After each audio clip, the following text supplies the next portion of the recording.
I got better from OCD in 2021 and I'm still better today. I'm going to walk you through the exact steps I took, including the tools I used, how long it took, and the setbacks I experienced. And so you feel less alone. I'll also tell you about how hard things were for me pre-2021 and just how much better life feels today. Because I know that you can do this too. Sometimes you just need someone who's been there to explain how to do it and give you hope. Let's start by talking about how things were before I got recovered and just how hard it was to achieve recovery. I would say that I struggled with OCD from the age of about 10, alone completely until I was 29. I didn't even know I had OCD until 29 years old, meaning a long time suffering.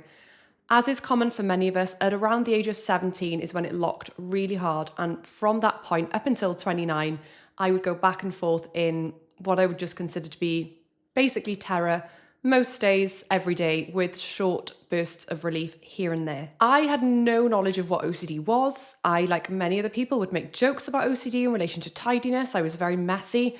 As a teenager and young adult, the thought I would have OCD was absolutely hilarious to me. On the day that I heard the word OCD and maybe I had it, I almost laughed out loud. My life got to a point where the only option was avoidance. I had to stay in my tiny comfort zone, which was my apartment that I lived in with my friends, and work, and a safe route to get there, bars and nightclubs, and then basically my bed.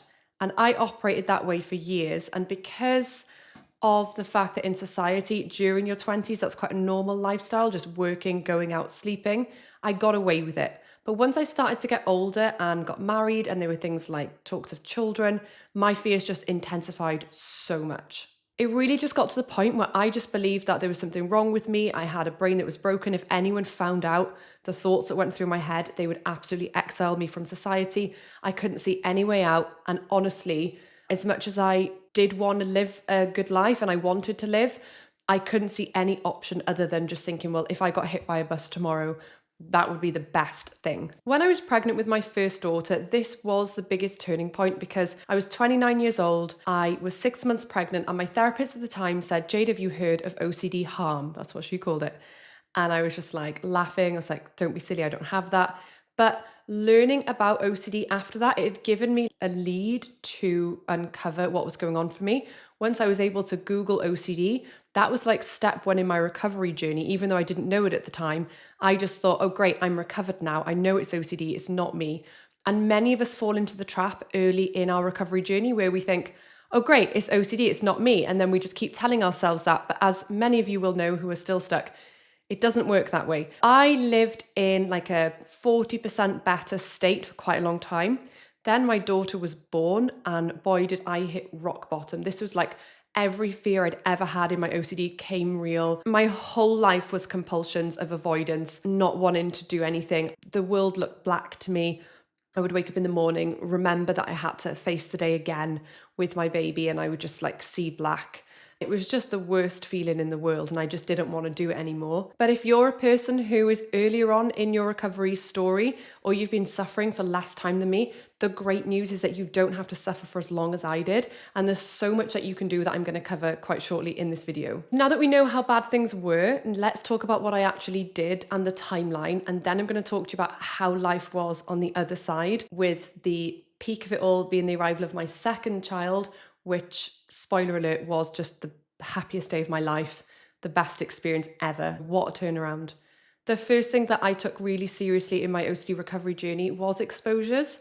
As much as this isn't the main point of what got me recovered, because we'll get onto that in a moment, I can't stress enough just how much exposures are important in the role of recovering from OCD. What sometimes happens with people who follow this channel is they put too much emphasis on reading the list of books and working through the different exercises that are presented in those because it feels like a more comfortable way out. Unfortunately, as I learned, nothing will shift unless you start confronting your fears head on. For me, what started first off was I was set exposures by a therapist.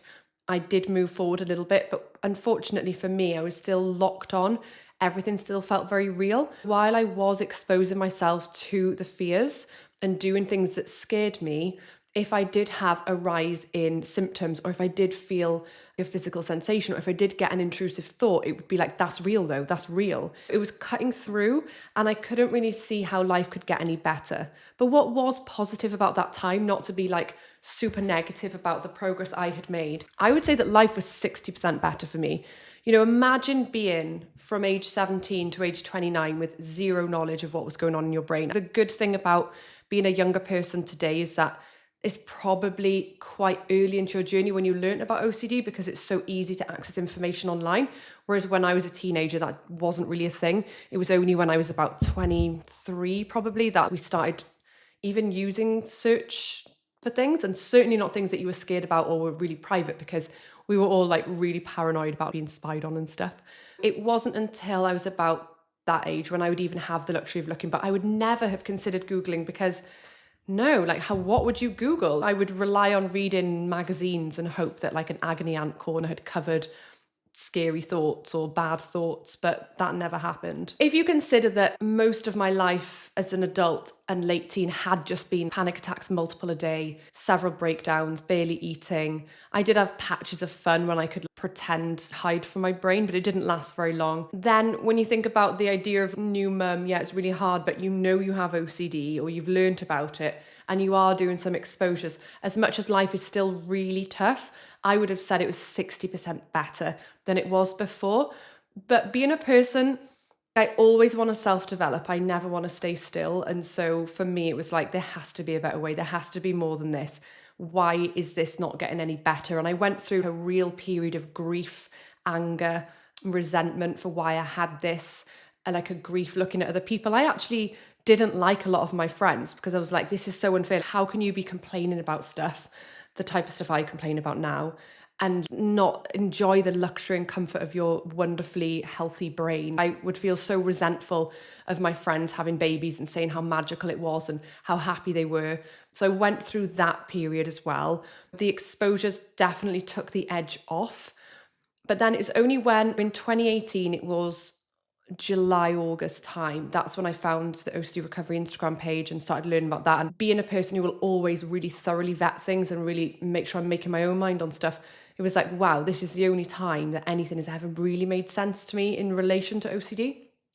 I started to learn about, and this is the second thing I did alongside exposures, working on the concept of unconditional acceptance and rational thinking. I started reading the reading list, and I had one-to-one coaching with Robert Bray of OCD Recovery.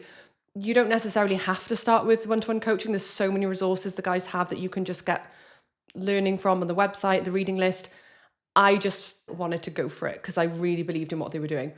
And so why unconditional acceptance was so huge is because what I quickly realized was that the reason I was stuck was that the beliefs were there that were fueling the fears. As much as this is not about saying, oh, it's okay, I'm not going to check the locks anymore. Really, the belief behind why we would check the locks multiple times is the fear of being burgled. If you weren't scared of that, if you weren't hypersensitive to it, then that wouldn't latch. Same with being hypersensitive to your health. If you had a rational outlook on getting unwell, like I do, for example, or like other people without OCD have, you wouldn't be overly concerned about it, but your irrational belief is so rigid that it is terrible if I get sick. I cannot handle it. It would be the worst thing to ever happen. Your brain strongly holds irrational beliefs. And so the unconditional acceptance work that was presented by Albert Ellis, as much as he didn't really apply it to OCD in the same way that we are here, he laid out that your irrational beliefs, there's 12 fundamental irrational beliefs that is highly recognized by the psychology world. It's not some off-the-wall thing. They were categorized into unconditional self-acceptance, unconditional life acceptance, and unconditional other acceptance. And so what extensive research found was that people who suffer with mental illness, they tend to hold much more rigid, irrational beliefs than people who don't. I started to realize that to recover from OCD, I basically had to start to view the world the way that people without OCD view the world. My best friend who's not terrified about hurting her baby, what must her belief system be about that? And how can I make my brain function more like hers? While there's no cure for OCD, while I can't get rid of OCD, how do I get under these fears that are keeping that loop alive? And I always talk about the chicken one. I used to obsessively overcook chicken and check it so much, meat thermometers, everything, you name it. I couldn't get enough. Because why? Why was I doing that? I was scared that when I put that food down, I would be responsible for making my family sick. My mother-in-law will happily just put down the meat that she thinks is cooked, right? And sometimes it's not. She's not overly worried about it. But if you said to her, do you want to make everyone sick? She'd say, of course not. But because she's not overly terrified of it, overly concerned, she's not checking that meat to the length that even I would now today. The point is, what you're scared of is where OCD will latch. The job of our work to get better is to no longer be afraid of those things. But here's the thing, and something that I did a lot in the early stages was I thought, okay, well, I'll just tell myself, hey, it's not that bad if I get sick. Hey, it's not that bad if I harm someone. Hey, it's not that bad. But it's about belief work. The work on changing my irrational beliefs to rational ones, such as it would be really horrendous if I've picked the wrong partner, I spend the rest of my life with the wrong person and I never love him and he never loves me and he cheats and whatever, all the place it would morph. That belief shifted to it would be a shame to spend loads of time with a person who isn't ideal for me. It would be a preference to be with someone who is more aligned with what I want in a person to spend my life with. But that's not the worst thing in the world, and it's only part of what makes my life whole. What that particular work did was first of all, it freed up me from my OCD suffering with relationships, because I suddenly was able to zoom out. Suddenly, it took months, like months. I could zoom out to see clearly the reality that my life is way more than my relationship. My kids, I'm running again. I love my work. I love loads. I love friends. There's so much. Like if my relationship was gone tomorrow, there are tons of things that make my life great. Aside from that, that's just real fact. That's not reassurance. That's just literal fact. ROCD sufferers place way too much importance on their relationship. The other thing that it did for me is it unlatched the ROCD. So the compulsion started to go. Because the belief fueling it that, oh my gosh, if this is the wrong person, this trans, I need to find out, I need to ask him questions, I need to Google, I need to ask my friends. Now, if I'm with a friend and like, I've got a particular friend who could be quite triggering to me in the past, they're almost the perfect couple. When I'm with them, I used to be like, we're not like that. Oh my gosh, we're not like that. And now I can just observe them and enjoy them. And it doesn't affect me that maybe the reality is that I'm not as well matched to my partner as they are. It's not scary to me anymore. Even though I don't want it to be true, it's not latching. And that's why ROCD isn't a problem for me anymore in a general sense. And so that's why unconditional acceptance is absolutely groundbreaking. I really encourage you to watch my previous video from a few weeks ago.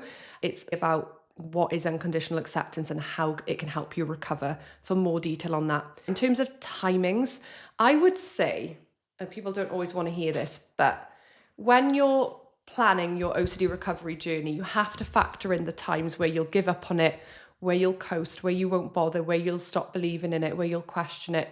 You'll get OCD recovery, OCD, you'll question everything. And you'll think this isn't going to work. And then over time, you'll just see things start to shift.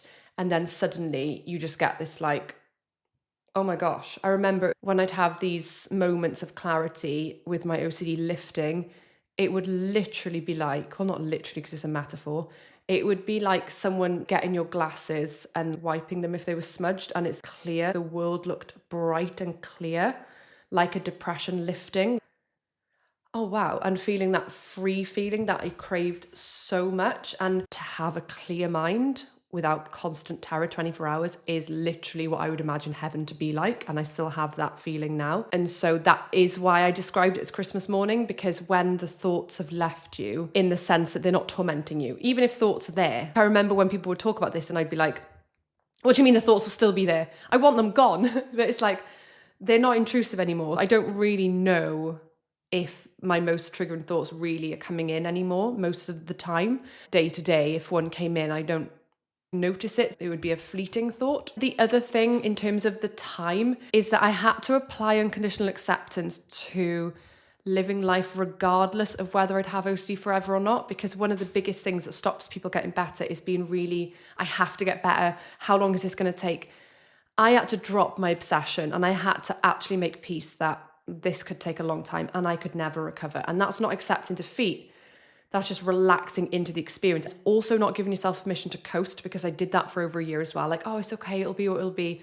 But you can lose a long time to that. And a good example of living life regardless is I went to Dubrovnik with my dad and brothers, and I honestly felt horrendous. I hadn't been sleeping. My brain went a bit fuzzy. And yeah, the weekend wasn't that enjoyable, but the overall experience was great because I knew that I didn't need to feel good in order for it to be a positive weekend. And so that framework that my mind now has, this is not to say that I relapse every few weeks, I don't.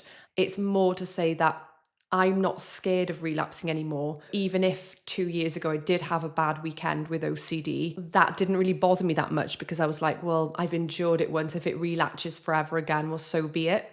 That's a really interesting angle that's also going to help you get better from your OCD. If we can just talk about what it was like once I'd recovered, I would say that the first 3 to 6 months was actually just getting my head around the tools, having regular sessions with Rob, starting the homework, putting off the homework, being too scared, crying all the time, angry that this was happening, angry with the process. I actually remember one key time when I was particularly bad, when I heard a radio presenter joke about OCD on the radio, and I literally broke down, bawling my eyes out, messaging my WhatsApp group, this is so unfair, why do they laugh about this, is horrific. I genuinely, people talk about OCD all the time. If I can be bothered, I bring it up with them, but usually I don't, and it doesn't affect me at all. I don't care. They obviously don't know what they're talking about. They're just confused, naive, whatever, ignorant.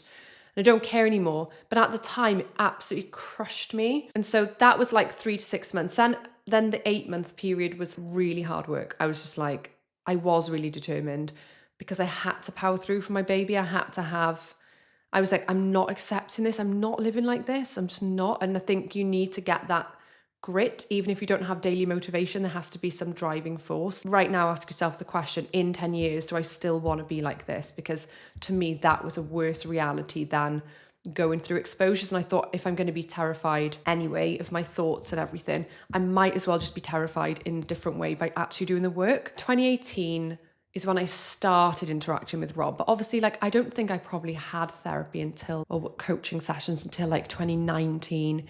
Then you'd like messing about a bit. All I remember is when I decided to have my second baby, that would have been 2020. That year feels significant for some reason.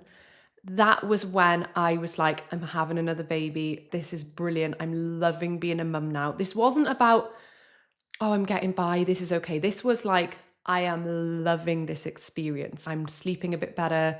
My kid is amazing. This is the best thing I've ever done. That is what recovery should feel like, because if you reflect on the fact that OCD latches to things you love, surely once it's unlatched, you love the thing you were scared of. I'm not just getting by, I'm loving it. We decided to have our second, and when I met her, it was like the best feeling in the world. It was like meeting her with zero fear. OCD was not a role in my life, and I just felt like, wow, this is what it's meant to be like. This is what I had always wanted. And I just felt like, yeah, and I am going to say Christmas morning, just because the simple joy of that, as opposed to it being this whole experience, it was just nice not to be terrified. I just experienced life as a mum who didn't have OCD, most of the time. Now, I do still have a brain that has OCD. I have to check in with myself every now and then if I'm getting obsessive over something that I love doing or anything. Yeah, you can get obsessive. Like, for example, I got into minimalism and I still am, and I love it and I'm not going to give it up. But it's a tendency of mine to become obsessive about something. So rather than let that take hold or quit the thing I'm really interested in, I decided to just have healthy boundaries with that. And like, when I recognized, oh, you're getting a bit OCD here, I would just stop and be like, okay, exposure for a week, you're not clearing up. Like, get comfortable with it not being cleared up. And so you're never going to get rid of having OCD in your brain unless a cure comes along, which is possible. In the meantime, there's so much you can do. Something Rob's often said on here, 9 times out of 10, it's as if my brain doesn't even have OCD. That doesn't make me immune to flare-ups. I have to keep on top of the tools and techniques. And the word I would use is that you can get rusty. If you just did nothing for 3 years to maintain your healthy framework in your brain and you slipped back into old thinking patterns repeatedly over a few years, there's nothing to say you couldn't have a bit of a relapse. But what I will say is that since I recovered back then, I've never ever gone back to where I was. It's not possible. There is so much hope on the other side. What does it feel like? I wake up, I'm excited for the day, I'm refreshed, I've slept well, there's no intrusive thoughts hitting me, there's no dread, there's no panic attacks. Life feels light. I have passion and drive for things that I love. I don't take anything for granted. And my brain does have that light, fresh feeling. So you know the feeling when you first wake up in the morning and you're like, it's gone. And then bang, it hits you. That's my baseline. That lovely cloud-like feeling. Like that's my baseline. The tricky thing today is not to get caught up in the things that other people get upset about, that I used to get mad about, because I used to think, how could that be bothering you? If you knew what it's like to be in my brain, that wouldn't bother you for a second. Well, unfortunately, when you get better, it is a struggle then to not end up upset by life's inconveniences and dramas. For that reason, I can feel very grateful for my OCD journey, because I am able to quite quickly have a word with myself and be like, are you getting yourself miserable and upset about this? And I'm able to really help people in my life who are struggling, because I'm able to be objective about it rather than internalizing it and joining them in their suffering. The unconditional acceptance work is really valuable for the rest of your life as well. Every other area, I don't know, maybe my husband has a colleague treating poorly, and I'm like, why must this guy treat you well? I wonder what's happened that's led him to be this version of himself. And that can be irritating to people sometimes, but if you frame it in the right ways over time, you can help them. Or if nothing else, you can just be a person who listens without judgment, who doesn't dive into the drama with them, but is just like more neutral and helps. There are so many useful tools. In summary, what can you do? The first thing that you can do is start the reading list. So if you go to ocdrecovery.com, there is a section called the reading list. I had a one-to-one session before I started the reading list, because I feel like I just wanted to do it properly, but I don't really want to feel like I'm here pitching to you and selling to you, because I don't work for the team. I don't benefit financially in any way. I'm not doing that. Just that's what I did, because I was then directed as to why. Like the first book, why am I reading this? It's really hard to read. I don't understand it. It's taking ages. Like, what's the point? I see it so clearly now, but when you have the one-to-ones, it kind of gives you a frame as to why you're doing this. And then you can also start to work on the tools, disputing your irrational beliefs. I'm sure the guys have got an exercise sheet. Comment if you need someone to send it to you. You could write like, okay, this is my irrational belief. If I don't perform well, people will reject me from society, and that's unbearable. Okay, why is that unbearable? And there's loads of different ways to approach it, but there's an exercise book that you can use that the team have. The other thing that you can do is more exposures than you thought. Be honest with yourself. Are you stuck in that comfort trap? And if you are, you have to get out of it. You don't want to live like this forever. You can do it, and you've just got to take that step. And Erica, one of the others in the WhatsApp group, said to me years ago, she was like, you've got to jump into the fire. And it stayed with me forever. That is what it feels like. Get off the couch, stop scrolling, stop releasing dopamine to make yourself feel better, and jump into the fire and feel uncomfortable. And the reward for that will be a more rich life than you can imagine. But the exposures are so important, just facing those fears alongside shifting your beliefs. And the other thing you can do is like this video, subscribe to this channel, and drop me a comment below if you have anything you want to share with me. I will look at all the comments personally, and thank you so much for listening.